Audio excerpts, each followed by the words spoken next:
तो योद्धाओं, बहुत दिन बाद मिल रहे हैं। समय हो सकता है देरी हो गया हो, लेकिन ऊर्जा अभी भी वही है, एनर्जी अभी भी वही है, और हम लोग टारगेट को ऊर्जावान होके और हंसी खुशी कंप्लीट करने की ओर आगे बढ़ रहे हैं। इस क्रम में मैं कुछ बताऊं, आप करंट अफेयर देख रहे होंगे। कुछ टॉपिक्स आपने कल देखा होगा बलूचिस्तान के बारे में। आपको मैं थोड़ा सा उसमें ब्रीफ कर देता हूँ कि बलूचिस्तान इंडिया के लिए उतना इम्पॉर्टेंट क्यों होता है और पाकिस्तान के मैटर में हमारे लिए वो उतना एक सिक्का क्यों बन जाता है। तो जैसे अभी कुछ हमला हो जाता है भारत के ऊपर, पाकिस्तान फंडेड, तो हमारे देश के जो सिक्योरिटी एडवाइज़र होंगे या फिर रक्षा मंत्री, वित्त मंत्री, प्रधानमंत्री, वो क्या स्टेटमेंट देते हैं कि अगर अगली बार एक और युद्ध हुआ इस तरीके का, अगली बार एक और पूरी अटैक हुआ या फिर उरी अटैक हुआ, तो अगली बार क्या होगा, पाकिस्तान का एक बार और नक्शा बदलेगा। पहले नक्शा में क्या अलग हुआ, बांग्लादेश, फिर अब क्या अलग कर सकते हैं, बलूचिस्तान, क्योंकि बलूचिस्तान के लोग पाकिस्तान से अलग होने की इच्छा रखते हैं। तो अगर भारत उसमें सपोर्ट करे तो उनको, जिस तरीके से हमने बांग्लादेश को अलग किया था, उस तरीके से हम लोग पाकिस्तान से बलूचिस्तान को भी अलग कर सकते हैं, जो कि एक हैवीली नेचुरल रिसोर्सेस वाला सेंटर है उनका, और सबसे एरिया वाइज लार्जेस्ट प्रोविंस है। तो अगर ये पाकिस्तान से अलग हो जाता है तो पाकिस्तान की इकोनॉमी और जो उसकी साइज़ है उसको बहुत बड़ा धक्का लग सकता है। तो वहाँ पे इंसर्जेंसी हो रही है, वहाँ के लोग अब पाकिस्तान के जो या फिर पंजाब के लोग हैं उनसे विद्रोह करके, एक बहुत पुराना उनका संघर्ष चल रहा है और वो आज भी चल रहा है। तो ये एक चीज़ है जो इंडिया हर बार इसको एक सिक्के के रूप में यूज़ करता है, और ये आपको जानना बहुत ज़रूरी है, बलूचिस्तान का पाकिस्तान और इंडिया के संबंध कैसे हो सकते हैं। इसके अलावा आप देख रहे होंगे कि इकोनॉमी में अभी डेली कुछ ना कुछ हो रहे हैं, जैसे यूनिवर्सल यूनिफॉर्म लैंडिंग स्कीम का जो है, यूनिवर्सल लैंडिंग स्कीम, वो वाली चीज़ें हैं। और अभी क्या हुआ, national industrial smart city corridor बनाने की बात चल रही, national industrial smart city corridor. इसमें एक टर्म बहुत यूज़ हुआ जो हमारे छत्तीसगढ़ के लिए भी बहुत इंपॉर्टेंट है। तो आप एक क्वेश्चन ही लिख सकते हो कि प्लग एंड प्ले, उद्योग नीति के तहत प्लग एंड प्ले मॉडल क्या है, ये आप एक क्वेश्चन लिख सकते हो। उसके आंसर्स भी आपको लिखने होंगे और ये आप लिखेंगे। थोड़ा सा मैं इसमें बता देता हूँ। प्लग एंड प्ले मतलब, प्लग क्या होता है, बिजली का एक बोर्ड है प्लग, और उसमें आपने क्या किया, डायरेक्ट आपके पास एक कंप्यूटर था, आपने कंप्यूटर लेके आया और प्लग किया, लगाया वहाँ पे जहाँ पे उनको प्लग लगाना था, बटन स्विच ऑन किया और अपना स्टार्ट कर दिया। तो ये क्या होता है, प्लग एंड प्ले। अपनी एक्टिव जो भी आपका इंस्ट्रूमेंट है, जो भी आपका सेटअप है, जो भी आप इंडस्ट्री को शुरू करना चाहते हो या जो भी चीज़ें आप शुरू करना चाहते हो, उसके लिए आप अगर वहाँ पे अरेंजमेंट नहीं है, और सीधा आप एक ऐसा मॉडल बना सकते हो कि वहाँ पे लोग अपने मॉडल को लेके आएँ। जैसे इस रूम में एक किसी भी इंडस्ट्री को डेवलप करने के लिए क्या चाहिए, उनको चाहिए एक अच्छा सा रूम, मतलब एक बिल्डिंग चाहिए, इंफ्रास्ट्रक्चर चाहिए जहाँ पे वो अपना ऑफिस बना सकें। उस ऑफिस में क्या हो, इलेक्ट्रिसिटी का कनेक्शन दिया हुआ, वहाँ पे इलेक्ट्रिसिटी आती हो, वहाँ पे पानी की सुविधा हो, वहाँ पे पानी भी आता हो। उस बिल्डिंग तक पहुँचने के लिए क्या रोड हो, वहाँ से अगर कोई प्रोडक्शन हो रहा हो तो उसको प्रोडक्शन को भेजने के लिए, वहाँ पे एक्सपोर्ट या इंपोर्ट करने के लिए जो road infrastructure, railway infrastructure, air infrastructure वो हो। तो ये सारी चीज़ें अगर हैं, तो अगर हमने बना के दिया तो इसको बोलते हैं प्लग एंड प्ले मॉडल।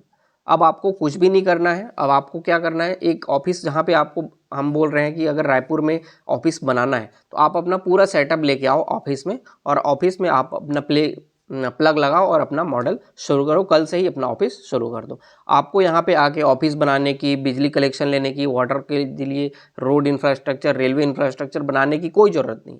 सीधा आप आओ ऑफिस में, ऑफिस बना हुआ है, कंप्यूटर फिट करो और अपना काम शुरू करो। तो ये होता है प्लग एंड प्ले मॉडल। इसके ऊपर हमारे स्टेट में भी और इंडिया लेवल पे भी काम चल रहा है। तो ये भी आप देखोगे कि नया रायपुर में प्लग एंड प्ले मॉडल के तहत डिफरेंट आईटी कंपनीज़ को हमारे स्टेट में इन्वेस्टमेंट के लिए बुलाया जा रहा है कि आपको यहाँ पे आके सीधा प्लग एंड प्ले मॉडल के तहत आपके ऑफिस शुरू कर सकते हैं। और जैसे हम लोग देख रहे हैं कि बेंगलोर हमारा देश में आईटी हब माना जाता है, वहाँ पे क्या क्या क्राइसिस हो रहा है, एक वाटर क्राइसिस है, अंडर वाटर ग्राउंड लेवल बहुत नीचे चला गया है और पॉल्यूशन का भी थोड़ा सा प्रॉब्लम होता है।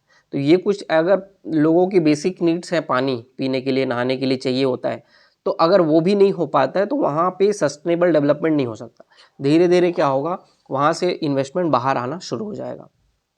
उसके बाद कर्नाटक का एक और पॉलिसी आया था कि वो वहाँ के लोकल प्राइवेट जॉब में भी लोकल लोगों को रिजर्वेशन देना चाहते थे।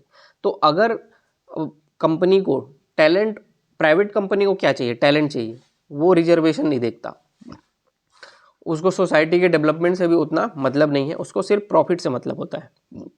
और जो टैलेंटेड इंसान को प्रॉफिट देगा, चाहे वो कहीं का भी हो, वो उनको हायर करेंगे। लेकिन अगर उनको लिमिटेशन लगा दिया जाए कि अगर आपको कर्नाटक में इन्वेस्टमेंट करना है या कर्नाटक में बिजनेस करना है तो आपको कर्नाटक के लोगों को हायर करना होगा, तो ये बंधन जो है कंपनीज़ को अच्छा नहीं लगेगा। तो ये एक और चीज़ें हो सकती हैं कि वहाँ से इन्वेस्टमेंट बाहर आ सके। तो आप अभी देखोगे कि इंडिया में हैदराबाद जो है आईटी का सेकंड हब के रूप में उभर के आ रहा है। तो हैदराबाद अब क्या ऐसा कर रहा है कि वहाँ पे आईटी के इन्वेस्टमेंट आ रहे हैं, तो वो सारी चीज़ों को हम लोग स्टडी करेंगे और वो सारी चीज़ों को हम अपने छत्तीसगढ़ में भी इम्प्रूव करने की कोशिश करेंगे, ताकि हमारे छत्तीसगढ़ में भी इम्प्रूवमेंट आए, इन्वेस्टमेंट आए। नया रायपुर में जो हमारी गवर्नमेंट ने सोच रखा है कि हम लोग भी आईटी के कुछ हब बनाएंगे छत्तीसगढ़ में, और यहाँ के जो आईटी स्टूडेंट हैं जो बाहर जाते हैं नौकरी करने के लिए, गुजरात जाते हैं और कर्नाटक जाते हैं, बॉम्बे जाते हैं, पूना जाते हैं, हैदराबाद भी जाते हैं, तो उन लोगों को हमारे स्टेट में ही जॉब मिल सके, हमारे स्टेट की इकोनॉमी में कंट्रीब्यूट करें।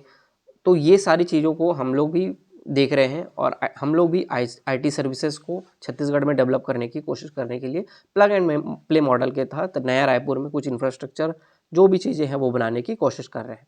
तो ये हुआ प्लग एंड प्ले मॉडल। मैंने एक बात शुरू में बताया था, इंडस्ट्रियल स्मार्ट सिटी कॉरिडोर। इसमें क्या होता है, देखो स्मार्ट इंडस्ट्रियल कॉरिडोर में कुछ एक, जैसे हम लोग छत्तीसगढ़ में भी इंडस्ट्रियल पार्क होता है, वैसे एक इंडस्ट्रियल कॉरिडोर होता है।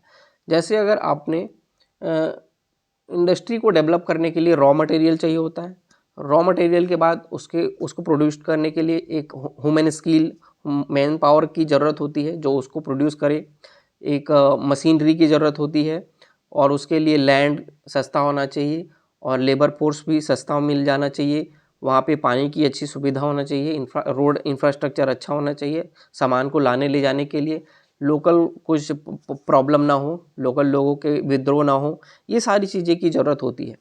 तो भारत सरकार ने बहुत सारे देश में अभी जैसे 12 चिन्हित किए हैं, 12 चिन्हित, अभी न्याय करंट अफेयर में आप पढ़ोगे तो आपको पता चलेगा कि भारत सरकार ने 12 इंडस्ट्रियल स्मार्ट सिटी कॉरिडोर बनाने की प्रोविज़न किया है। तो उसमें क्या होगा, वो सारे स्मार्ट सिटी में इंडस्ट्री को डेवलप करने के लिए इंफ्रास्ट्रक्चर की डेवलपमेंट होगी, और वो सारे स्मार्ट सिटीज़ को आपस में रेल कनेक्टिविटी या फिर रोड कनेक्टिविटी से आपस में जोड़ दिया जाएगा। उससे क्या होगा कि वहाँ पे इंफ्रास्ट्रक्चर डेवलपमेंट के साथ इंडस्ट्रियल मैन्युफैक्चरिंग सेक्टर का विकास होगा। और हम सभी जानते हैं कि किसी भी सेक्टर में सबसे ज़्यादा एम्प्लॉयमेंट कौन जनरेट करता है, मैन्युफैक्चरिंग सेक्टर। मैन्युफैक्चरिंग सेक्टर जितना ज़्यादा विकसित होगा किसी भी देश का, तो उस आसपास के लोगों को डायरेक्टली इनडायरेक्टली एम्प्लॉयमेंट मिलता ही है, और हमको एम्प्लॉयमेंट जनरेट करना अभी हमारे देश में सबसे ज़्यादा ज़रूरत है। तो इसके लिए गवर्नमेंट प्रयास कर रही है। एक और चीज़, जैसे मैंने आपको बेंगलुरु से बाहर हमारे देश के शिपमेंट की बात की, वैसे ही अब देखोगे कि इंटरनेशनल मार्केट में ग्लोबल सप्लाई चेन की बात होती है, तो जब चाइना में वहाँ पे लोग बहुत सारे मैन्युफैक्चरिंग प्लांट लगे होते हैं चाइना में, तो अगर मैन्युफैक्चरिंग कंपनियाँ वहाँ से अगर बाहर जाना चाहती हैं, तो हम लोग इंडिया में भी उनको एक ऑप्शन दे सकते हैं कि आप इंडिया में भी अपने इन्वेस्टमेंट को वहाँ से अगर निकाल रहे हो तो कहीं तो लेके जाओगे। तो आप अगर वहाँ से इन्वेस्टमेंट को, अपने ऑफिस को उठा रहे हो और तुरंत एक ऐसा जगह जाना चाहते हो जहाँ कि हमको फिर समय ना देना पड़े, जहाँ पे फिर से नया सेटअप लगाना पड़े, तो आप वहाँ से ऑफिस उठाए, जो भी आपका कंप्यूटर था, ऑफिस था, अलमारी था, उठाए, और एक हमारे पास जैसे पूरा प्लग एंड प्ले मॉडल बना हुआ, बिल्डिंग सब बना हुआ है, वहाँ पे आपने सेटअप किया और अपने काम शुरू कर दिया। तो ये एक चीज़ होता है इंडस्ट्री इकोनॉमिक में, ज्योग्राफी में, इसको आप समझना चाहिए था। वैसे डायरेक्टली ये सिलेबस का पार्ट नहीं था, लेकिन एक स्टूडेंट को ये सब चीज़ जानना बहुत ज़रूरी है, तो ये एक कॉन्सेप्ट की तरह मैंने आपको बताया। बलूचिस्तान वाला देखा आपने, 2047 में इंडियन का एग्रीकल्चर पोर्शन का क्या कंट्रीब्यूशन हो सकता है, इसके ऊपर भी आपने 2-3 पहले only S Y D rule से सुना होगा, तो उसके ऊपर भी आप क्वेश्चन बना के उसके आंसर्स को कंटेंट के फॉर्म में लिख सकते हैं। और इसके बाद जो आपका छत्तीसगढ़ का सेक्शन है, हमारा जो भी पुरस्कार वाला है, पद्मश्री, पद्म भूषण, पद्म विभूषण जो भी मिले हैं सबके बारे में पढ़िए, वो उनके नाम पढ़िए, कब मिला पढ़िए, और उनके क्या फील्ड, किस फील्ड में मिला, ये भी पढ़ने की कोशिश करिए। और सबके बारे में थोड़ा थोड़ा अच्छा सा नॉलेज भी रखने की कोशिश करिए। जो भी पत्र पत्रिका हैं आपके भाषा, छत्तीसगढ़ी भाषा में भी इम्पोर्टेंट आएगा, और आपकी छत्तीसगढ़ी जीएस का भी सेक्शन वो कवर करता है। इसके बाद वो जो टॉपिक है उसको आप पढ़ने की कोशिश करिए। फिर आप देखोगे कि वो आपका सेक्शन जो पुरस्कार वाला है, जो लखनलाल मिश्र पुरस्कार, ठाकुर प्यारेलाल सिंह, वीर नारायण सिंह सम्मान, चक्रधर सम्मान, ये सारी चीज़ें जो प्रीलिम्स में आती ही है, मेंस में हर साल आपका 2 नंबर का सवाल जरूर पूछता है कि ये किस फील्ड को में दिया जाता है और इस साल किसको दिया गया। तो आप ये हमेशा याद रखना कि जिस साल इलेक्शन होता है उस साल ये अवार्ड नहीं मिलता है, लेकिन उसके अगले साल से अवार्ड मिलना शुरू हो जाता है। तो 5 साल में 1 साल, मतलब जिस साल इलेक्शन होता है उस साल ये अवार्ड नहीं दिया जाता है, बाकी हर साल अवार्ड दिया जाता है।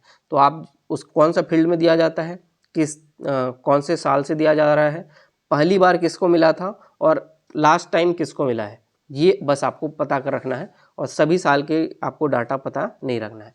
तो कौन से फील्ड में दिया जाता है, ये सारे मेंस के लिए और प्रीलिम्स के लिए दोनों इंपॉर्टेंट होता है, तो उसको आप अच्छे से करेंगे। बिहेवियरल साइंस हमारा कंप्लीट हो चुका है, उसको आज हम लोग टेस्ट लिख के ख़त्म करते हैं, और हम इस तरीके से पेपर 4 पार्ट 3 कंप्लीट हो जाएगा। पेपर 4 पार्ट 1 कंप्लीट कर चुके हैं, पेपर 4 पार्ट 3 आज कंप्लीट कर चुकेंगे, और पेपर 4 पार्ट 2 जो मैथ्स का पोर्शन है उसमें हम लोग एक यूनिट पर वीक करते हुए आगे बढ़ रहे हैं। तो इस तरीके से मैं ये मानता हूँ पेपर 4 हमारा कंप्लीट हो चुका हो रहेगा। और जो वर्क एंड टाइम वाला लेक्चर था वो मैंने आपको कल प्रोवाइड किया, तो आप उसको देखिए, कॉपी बनाइए और अच्छे से उसको प्रैक्टिस करने की कोशिश करिए। मैथ्स को बिल्कुल भी हल्के में नहीं लेना है और उसको बहुत अच्छे से प्रैक्टिस करना है। जब भी आपको लगता है कि आपके टारगेट कंप्लीट हो चुके होते हैं और आपके पास एक्स्ट्रा समय बच जाता है, तो उसको आप यूटिलाइज़ करेंगे मल्टीपल टाइम रिवीजन करने का। जो भी चीज़ें आपने पढ़ रखी हैं लेकिन वो अभी याद नहीं हुआ है, तो आप उसको तब तक पढ़ें जब तक वो याद नहीं हुआ है। और वो कब तक पढ़ना पड़ेगा आपको, लगभग आप ये मान के रखो 30 से 40 बार आप पढ़ेंगे, तब जाके वो आपके माइंड में याद हो पाएगा। और कॉन्सेप्ट की क्लियरिटी रखिए, जो भी चीज़ें समझ में नहीं आती है यूट्यूब से उस वीडियो को संबंधित निकालिए और उसको पढ़ने की कोशिश करिए। फोकस बहुत ज़रूरी होता है, और आप जब उसको समझ के पढ़ते हैं तो चीज़ें आपको लंबे समय तक याद रहती है। तो ये आपका टारगेट होगा। इसके बाद आप हमारा लैंग्वेज में हिंदी का लैंग्वेज हो रहा था, प्रत्यय वाला टॉपिक चल रहा था, जिसमें आपके क्वेश्चन होंगे। पहला क्वेश्चन आप लिखोगे औपचारिक, बौद्धिक, औपनिवेशिक, लौकिक, हार्दिक, सांख्यिकी, फलित, लुहारिन, सरोजिनी, पूर्णिमा, कुतिया, कुतिया, मुखिया, बलिष्ठ, खुशी, ध्यानी, घोड़ी, भारतीय। इसके आप मूल शब्द और प्रत्यय अलग करके बताओगे। इसके अलावा इका, इका, इनी, इल और ईय शब्द से आप प्रत्यय, इस शब्द से आप बनाओगे 4 शब्द प्रत्यय के। उसके बाद आपने कहावत के बारे में क्वेश्चन लिखे होंगे, कहाँ तक पूछ लिया था वो मेरे को भी याद भी नहीं है, तो मैं अंदाज़ा से पूछ रहा हूँ। घड़ी में घर जले 2.5 घड़ी मंदा, घर का भेदी लंका ढाए, चम्मच जाए पर दमड़ी न जाए, चिकने घड़े पर पानी नहीं ठहरता, जैसे सांपनाथ वैसे नागनाथ, जड़ काटते जाएं पानी देते जाएं, जड़ काटते जाएं पानी देते जाएं, टंटा विष की बेल है, टंटा विष की बेल है, खाली बनिया क्या करे, इस कोठी का धान उस कोठी में धरे, खेत खाए गधा मार खाए जुलाहा, गीदड़ की सामत आए तो गांव की ओर भागे, कौआ चला हंस की चाल अपनी भी भूल गया, काट की हानि बार बार नहीं चढ़ती, औंधी खोपड़ी उल्टा मत, किसान एक म्यान में दो तलवार, एक म्यान में दो तलवारें, एक अंडा वह भी गंदा। तो ये आपके कहावत के होंगे, इसको आप लिखो। और जो भी आप कॉपी बनाते हो हिंदी की, जो मैं पूछता हूँ उसको भी आप बार बार रिवाइज करेंगे। करंट अफेयर डेली पढ़ते रहिए। 3 मंथ के छत्तीसगढ़ के करंट अफेयर की वीडियो मैंने अपलोड किया है, उसको देख के आप नोट्स बना के रखिए और उसको ही पढ़िए। 3 महीने में जो मैंने आपको लिख के दिया है उससे ज़्यादा कंटेंट आप ये मत सोचना कि कुछ भी छोटा होगा, बहुत सफिशिएंट है, उससे ज़्यादा आपको कुछ करने की ज़रूरत नहीं पड़ेगी। इसके अलावा टेस्ट लिखिए और फिर मिलेंगे नए टारगेट के साथ कल। जय हिंद। अच्छे से खुश रहिए और मेंटल स्टेट को अच्छे से पॉजिटिव रखिए। खुश रहेंगे तो ज़्यादा अच्छा पढ़ पाएंगे। Thank you.